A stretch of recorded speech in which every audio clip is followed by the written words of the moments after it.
Awesome. I was looking for a stock photo to basically explain how I feel in this room. And the best one I found, I'm not going to show it on the screen, but the best one I found is of like a little boy with a fork sticking it in an outlet and versus like an electrician. You know, that's kind of how I feel. So yeah, we do online marketing. That's kind of what we focus on. So I'm sort of in awe of you guys and what you're talking about, and it's pretty amazing. And it's sort of like I'm seeing some things I can't unsee. It's like when you meet like a Navy SEAL and you're like, I had no idea you guys exist, but I'm glad you do. You know? So thank you. So today I'm gonna be really, really practical, and hopefully this is helpful to you. I think all of us, raise your hand if you have kids.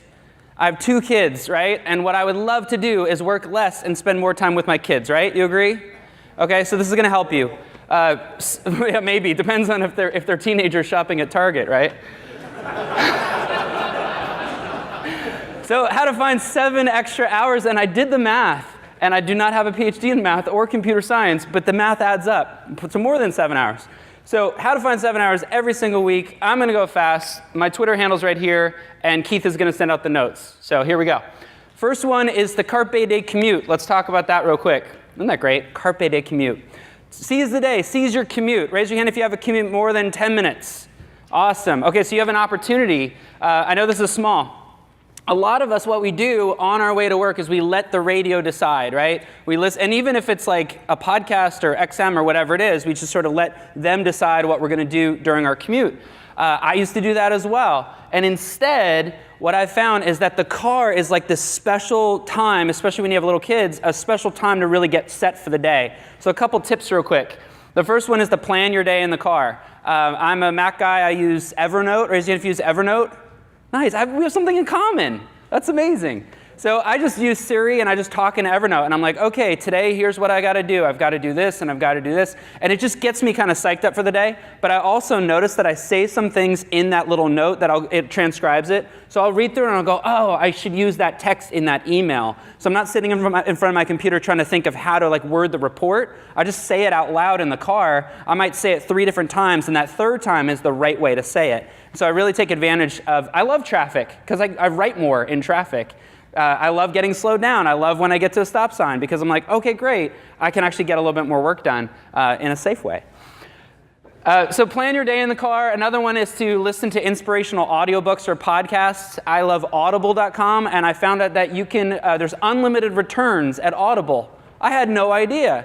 So I have that monthly, raise your hand if you use Audible. Anybody? Okay, cool. So if you don't like the book, you can return it and get another book without paying more. That's pretty cool. You can narrate emails and reports. And then here's like an extra hacker tip that I've learned, and you've already known this for years. But like a text-to-speech, you know, what is it called? VoiceOver on your iPhone will do text-to-speech. So I've found a very, just like a high-level textbook, and I was like, I do not have time to sit down and read through this textbook, but I have a lot of time in the car. And so just kind of figuring stuff out, I realized you can turn on VoiceOver, go to the Kindle app, swipe, and it'll read the Kindle to you in the car. How cool is that? Yeah? You're like, I knew that already, right? Some people. Okay, I'm going to go faster then. Second tip, so number 1, just take advantage of that commute. You know, if you think about it, if you have a 10-minute commute each way, that's 20 minutes a day that you're adding of some value. The second thing is batch processing, and I really, really struggle with this. So this for me is like the number 1 tip for me, is to stop reacting to interruptions, right? And I know we all deal with this with the got-a-minute meetings. You know what those are? Right? When somebody knocks on your door and like, got a minute? And you're like, well, I'll help you with this. And then before you know it, your agenda is blown and you're working on other people's stuff all the time. But no matter what your role is, you have things that you need to get done. So what you try to do instead with batch processing is to let the tasks build up. You shut down the input, you let it kind of collect on the side here, and then you deal with it at one time. This is pretty basic, right? You get it?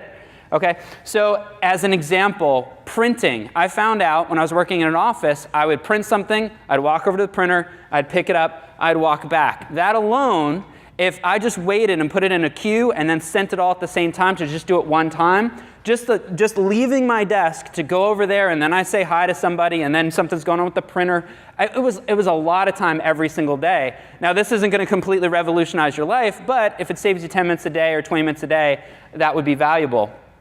Email. shutting off email. I close email. It depends on your role, obviously, but I try to only check email a couple times a day, 10 in the morning, 2 o'clock in the afternoon.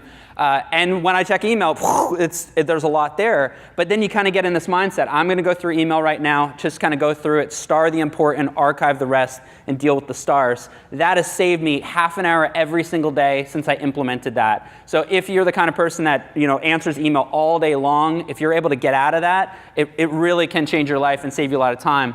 And the third tip on batch processing is errands. Just let them build up. Say, I run errands on Thursdays, and I'm going to go do that all at the same time. You save a lot of time in terms of your commute and the route that you take to go pick up those things you need to pick up.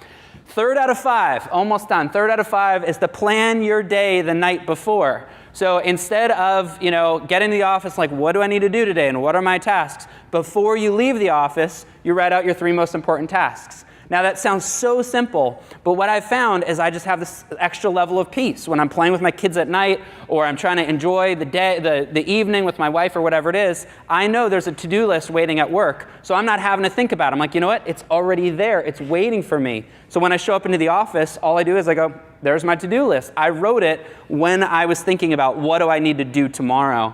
So that one has really, really helped me. 4th one, I almost changed the words of this because I know what you guys do. But seriously, what I've found is that I work online all the time, and I know you work online all the time as well. But what I'm talking about specifically are the interruptions. The email, Twitter for sure, Facebook notifications, anything that's going to... What I do is I wonder what. So I wonder what, and then I kind of fill in the gap, right? I wonder what's happening at that event today, or I wonder what's going on with that celebrity. I wonder what happened, what album just came out today. Like, I'll just randomly go, I wonder what, and then I start Googling, right? And before I know it, I fell into the black hole of Google, right? And 90 minutes later, I'm like, I don't wonder anymore, but I learned a lot of useless information. So what I do, and hopefully this helps you, is I use a little app called Freedom on my Mac. There's other versions, and I'm sure you know an even cooler one. I think it's even free. And all you do is you click it, and it says, how much freedom would you like? And I say, I would like 20 minutes of freedom, please. And it shuts off. I don't even know how it works, but I can't send anything, and nothing comes in, right? It just stops for 20 minutes. And then after 20 minutes, it says, hello and welcome back. And then I can Google all the stuff I want to. But during those 20 minutes, man, I'm productive. And when I have a question about a celebrity, I'll just write it down. I don't need to Google it. And then I'll look at my list of things I wrote down, and I'll go, don't need that, don't care about that. And then I end up only looking for 2 or 3 things out of the 10 that I would have searched for. That has saved me a lot of time. I call it the 55-5 principle. I work for 50 minutes straight. Then I take 5 minutes for a break, go to the restroom, get a drink of water, that sort of thing. And then 5 minutes for online work. And most of the online work isn't really that much online work anyway. Now, obviously, if you're working online all the time, it's going to be a little different. But the idea is to limit some of that incoming. Is this helpful? A little bit? Okay. Yes. Awesome. Okay. And the 5th tip, is to give your stuff a home. Now, I used to think I'm an organized person, but I realized I wasn't when I was wasting all this time searching for things. Where are my keys? Where's my wallet? Where's the dog? Whatever it is, I'm always looking for something. Thank you for laughing. I appreciate that. So everything I own has a home. And one thing that changed, because I speak at a lot of conferences, is that I applied that to my travel bag as well, and it completely changed my life. In my coat, this is where my key goes. I unzip it and I put my key in there and I zip it. Now that might sound like, why is he even talking about that? But I always know where my key is, no matter what, right? So I'm never going to be late, because if I need to leave at 10 o'clock, I leave at 10 o'clock, because I'm not leaving at 10:04 because I'm not looking for stuff because I don't know where it is. I know exactly where it is, but I had to train myself to do it. So everything I own has a home. And for me, this applies to home, applies to office, and while traveling. So one parking place where that thing lives, and that's the only place that thing goes, and that alone has saved me at least 5 minutes a day in running around. And think about the added stress level of not being able to find something. You're like, I needed that password and I can't find it, or whatever it is, right? Okay, and here's the math real quick. So 20 minutes a day, and this is a day, by using my commute to write and process. So I'm not sweating over that email. I wrote it in the car, and now I'm just editing it. Save a lot of time. 30 minutes of all that task switching, checking email, and then checking email, and then checking email, batch it instead. 20 minutes by planning my day the night before. It makes a big difference. I don't show up to the office and go, what am I going to do? I'm like, I got to do this. I know exactly what I need to do. 30 minutes a day shutting off the internet makes a big difference. I'm not on TechCrunch or whatever it is as much as I wanted to be because I take those little breaks. 5 minutes a day by giving my stuff a home. Total savings is actually 8 hours and 45 minutes because I knew somebody would do the math on a 5-hour work week, a 5-day work week, okay? So at least 7 hours, if you're skeptical, at least 7 hours a week will be saved if you follow these tips. And just because I love you guys, here's a bonus tip. Bonus tip, which I'm sure you know. Raise your hand if you geek out on David Allen getting things done.